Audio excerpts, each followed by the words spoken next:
어느 작은 시골 마을에 한 폐가가 있었습니다.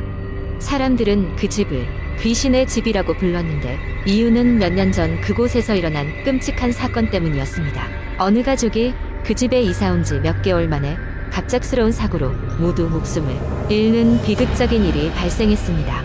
그 후로 그 집에는 아무도 살지 않았고 시간이 지남에 따라 사람들의 기억에서도 점점 잊혀져 갔습니다. 하지만 마을 주민들 사이에는 그 집에 귀신이 산다는 소문이 돌기 시작했습니다. 한밤중에 창문을 두드리는 소리가 들린다거나 집 근처를 지날 때 이상한 그림자가 보인다는 이야기도 있었습니다. 심지어는 그 집 앞을 지날 때 한없이 슬픈 목소리가 들렸다고 증언하는 사람도 있었습니다. 그래서 그 집은 자연스레 사람들의 발길이 끊기게 되었습니다. 어느 날 도시에 살고 있던 대학생인 민수는 친구들과 여름 방학을 맞아 시골로 여행을 가기로 했습니다. 그들은 평소 공포 체험을 즐기는 친구 모임이었고 인터넷에서 접한 귀신의 집 이야기에 흥미를 느꼈습니다. 그들은 마을 근처에 도착하자마자 이 집을 자신의 눈으로 확인하겠다고 의기양양하게 외쳤습니다. 심장이 두근거리고 호기심 반 두려움 반의 감정에 물든 그들은 휴대폰 손전등을 켜고 조심스럽게 그 집으로 들어갔습니다. 집안은 오랜 세월 사람이 손길을 타지 않아서 먼지로 가득했고 숨조차 쉬기 어려웠습니다. 친구들 중 한 명이 벽에 걸린 오래된 사진을 발견했습니다. 그것은 한 가족의 행복한 모습이 담긴 사진이었는데 사진 속 사람들은 마치 무언가가 그들을 덮친 것 같은 복잡한 표정을 짓고 있었습니다. 갑자기 민수는 뒤에서 서늘한 기운을 느꼈습니다. 돌아보니 한 여자의 형체가 흐릿하게 보였습니다. 첫 순간에는 누군가의 장난이라고 생각했지만 그녀의 눈에는 차가운 분노가 서려 있었습니다. 친구들은 아무것도 보지 못한 듯 민수만이 그 형체를 또렷하게 볼 수 있었습니다. 순간 그녀가 손을 뻗어 민수의 팔을 잡았고 민수는 공포에 질려 비명을 지르며 그 자리에서 도망쳤습니다.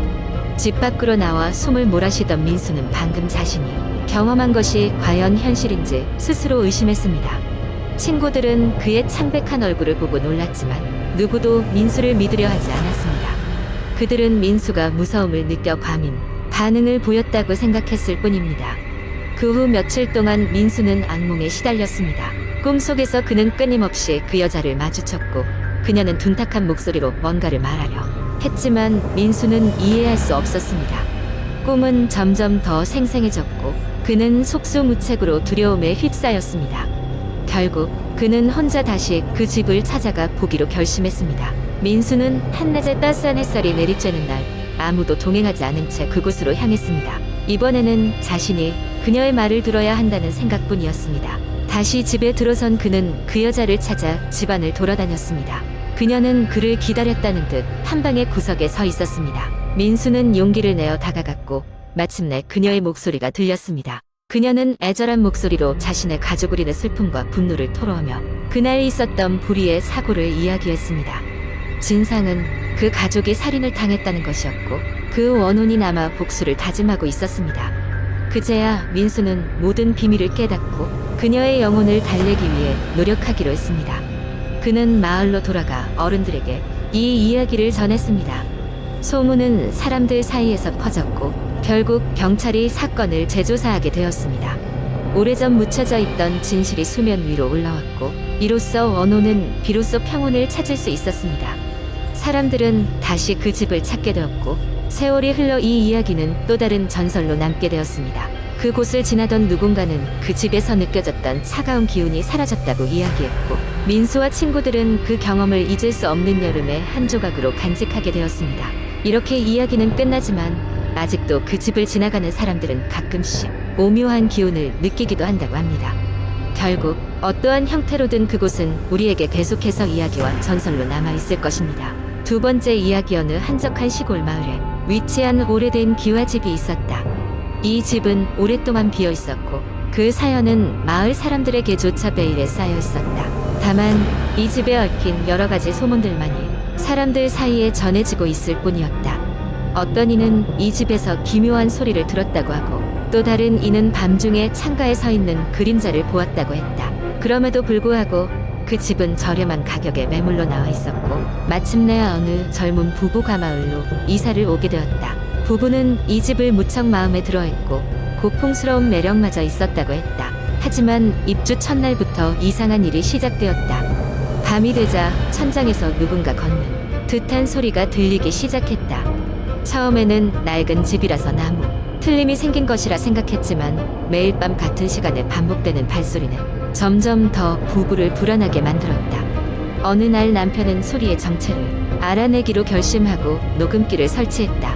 그날 밤 역시 발소리는 어김없이 들려왔다. 아침이 되어 녹음을 확인한 남편은 등골이 오싹해질 수밖에 없었다. 발소리만이 아니라 중간중간에 낮은 목소리로 중얼거리는 소리가 녹음된 것이다. 목소리는 여기서 나가라 라는 무언의 경고처럼 들렸다.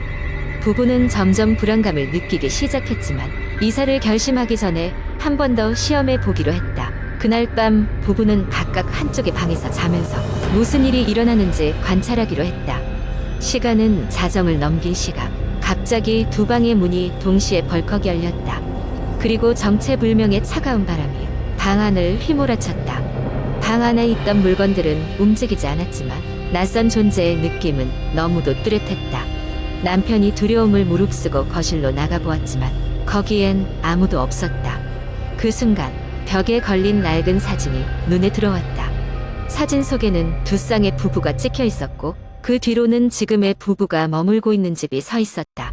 하지만 사진 속 사람들의 눈동자는 왠지 모르게 음산하게 느껴졌다. 결국 그 사진을 통해 부부는 이 집의 전주인에 대해 조사하기로 마음먹었다. 마을의 노인에게 물어보니 그 집에는 전에 4명의 가족이 살았는데 모두 불행하게도 한 사건을 계기로 사망했다고 했다. 사람들은 그것이 사고였다고 말했지만 자세한 내용은 아무도 알고 싶어 하지 않았다. 하지만 마을 어귀에 있는 작은 도서관 자료를 통해 부부는 그 우연한 사고가 아닌 의도적인 사고일 수 있다는 증거를 찾게 되었다. 진실에 가까워질수록 집에서의 일들은 더욱 도를 넘기 시작했다. 물건들이 제자리를 벗어나거나 전구가 갑자기 터지기도 했다. 부부는 더 이상 버틸 수 없었고 이사를 결심했다. 이사를 나가는 날 마지막으로 집을 둘러보던 부부는 현관문을 잠그기 전에 문득 뒤를 돌아보았다. 그 순간 방금까지 아무것도 없던 빈 방에는 희미한 형체가 그들을 바라보고 있었고 부부는 놀라 문을 닫아버렸다. 이후 그들이 그 집을 떠난 후에도 그 소문은 사라지지 않았다. 또한 그 뒤로 그 집을 차지한 사람은 없었다고 한다. 마을 사람들은 여전히 밤이면 그 집을 멀리 돌아갔으며 그곳은 언제나 이상한 기운이 감돌고 있었다. 현재 이 기와집은 폐쇄된 상태로 마을 사람들 사이에선 그들이 2번 다시 그곳으로 발을 들이지 않길 바라는 마음뿐이다. 괴로운 과거를 안고 있는 그 집은 매일 밤 어딘가에서 오랜 이야기를 속삭이고 있는 듯하다. 3번째 이야기. 몇 년 전 나는 서울 외곽의 작은 마을에서 일하게 되었다. 마을은 현대화로부터 조금 동떨어진 곳으로 사람들은 여전히 전통적인 삶을 영위하고 있었다. 그곳에서의 생활은 여유로웠지만 재미를 찾기에는 다소 부족했다. 그래서 나는 주말마다 근처 산을 오르거나 자전거를 타며 시간을 보내곤 했다. 어느 날 마을의 한 노인이 흥미로운 이야기를 해주었다. 마을 외곽의 산에는 지금은 사용하지 않는 오래된 철도 터널이 있다는 것이었다. 그 터널은 사용된 적이 거의 없고 이제는 사람들의 기억 속에서도 잊혀진 곳이라는 것이었다. 노인은 그곳에 절대 가지 말라고 경고했지만 나는 호기심이 생겼다. 그날 저녁 나는 인터넷을 뒤지며 터널에 대한 정보를 찾아보았다. 터널에 대한 기록은 거의 없었지만 몇 개의 오래된 기사에서 몇십 년 전 그곳에서 이상한 사건들이 있었다는 것을 알게 되었다. 다음 주말 나는 자전거를 타고 그 터널을 찾아 나섰다. 길은 점점 험해졌고 나는 자전거를 두고 도보로 이동해야 했다. 숲속을 헤치고 드디어 터널의 입구에 도착했을 때 나는 뭔가 잘못되었다는 느낌을 받았다. 터널은 어둡고 음산했으며 차가운 공기가 나를 스쳤다. 입구에는 녹슨 철문이 있었고 문은 굳게 닫혀 있었다. 하지만 나는 용기를 내어 문을 밀어보았다.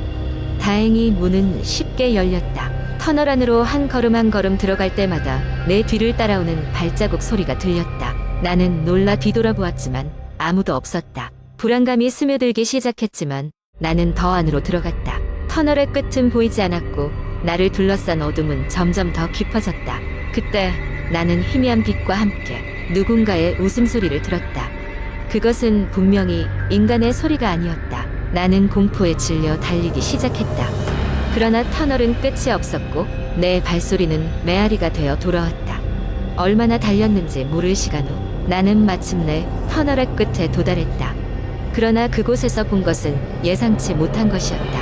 긴 통로의 끝에는 마을의 오래된 사진들이 붙어 있었고 중앙에는 낯선 사람들의 사진들이 있었다. 사진 속 사람들은 모두 나를 바라보고 있는 듯한 섬뜩한 표정을 짓고 있었다. 내가 움직이자 그들의 눈이 를 따라오는 듯했다.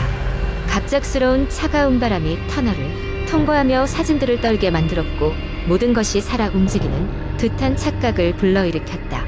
나는 두려움에 휩싸여 빠르게 터널을 빠져나왔다. 밖으로 나온 나는 터널의 끔찍한 기억을 떨칠 수 없었다. 마을로 돌아와서야 숨을 고를 수 있었다. 이후로도 2번 다시 그곳에 가지 않았고 마을 사람들은 그 터널에 대한 이야기를 피했다. 시간이 지나며 그곳에서 겪은 일은 꿈속의 한 조각처럼 흐릿해졌지만 잊혀지지는 않았다. 나는 여전히 그 터널이 주는 알 수 없는 공포에서 벗어날 수 없었다. 그리고 그때 알았다. 어쩌면 그 터널은 오랜 시간 동안 그곳에 오기를 기다리는 사람을 원했던 것일지도 모른다고.